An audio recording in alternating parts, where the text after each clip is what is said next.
Salut à toi et bienvenue sur ce 8e épisode. Aujourd'hui on va parler d'écrire un livre et le vendre en ligne.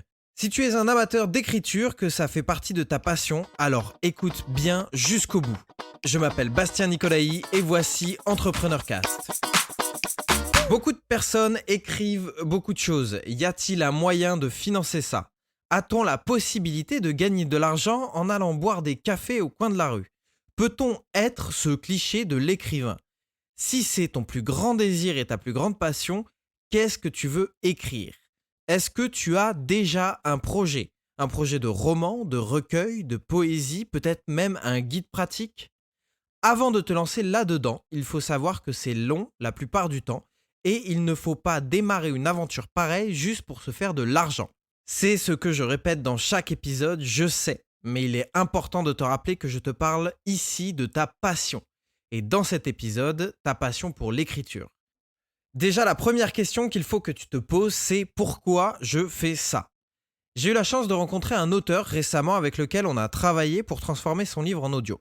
La raison pour laquelle il a commencé à écrire son roman, c'était ses enfants qui lui réclamaient une histoire. Aussi simple que ça. Il a déjà fait son premier livre en audio et le second est déjà écrit. Voilà une motivation qui fait que tu ne lâcheras pas. Maintenant que tu sais pourquoi, il faut passer au format.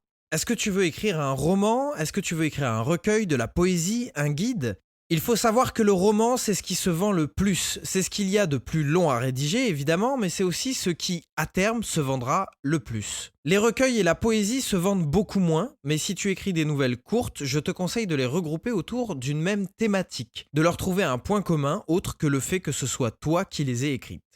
Il est même possible qu'avec un peu d'imagination, tu réussisses à réunir toutes ces histoires et en faire un roman.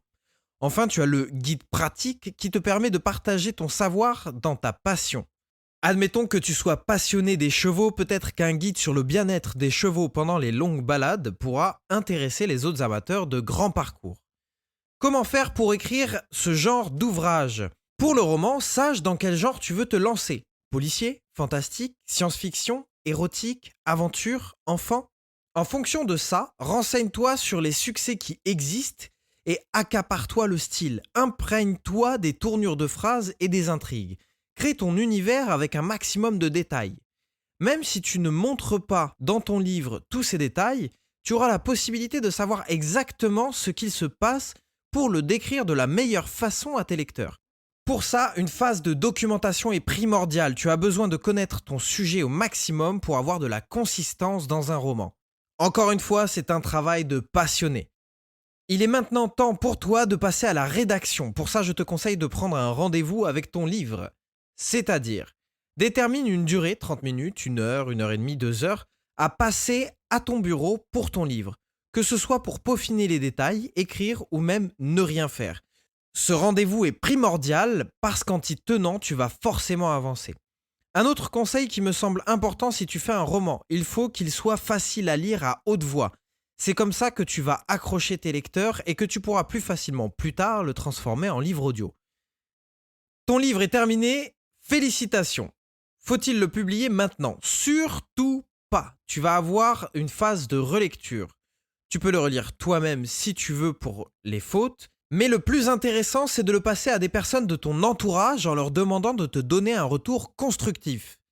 Des personnes de ton entourage et des personnes qui font peut-être déjà partie de ta communauté. C'est une phase difficile aussi parce qu'il va falloir accepter la critique et savoir modifier au besoin si la compréhension n'est pas claire aux yeux des lecteurs. Maintenant, tout est bon, ou presque. As-tu besoin d'illustrations pour ton livre? Que ce soit des images, des dessins ou encore des schémas si on reprend l'exemple du guide pratique. Si oui, deux possibilités. Les faire toi-même, c'est-à-dire si tu prends des photos avec ton appareil, si tu dessines ou si tu peins, etc. Ou les faire faire par un professionnel. Je conseille toujours de faire appel à des professionnels qui sont habitués à ce genre de commandes. C'est important de savoir déléguer pour avoir un travail bien fait.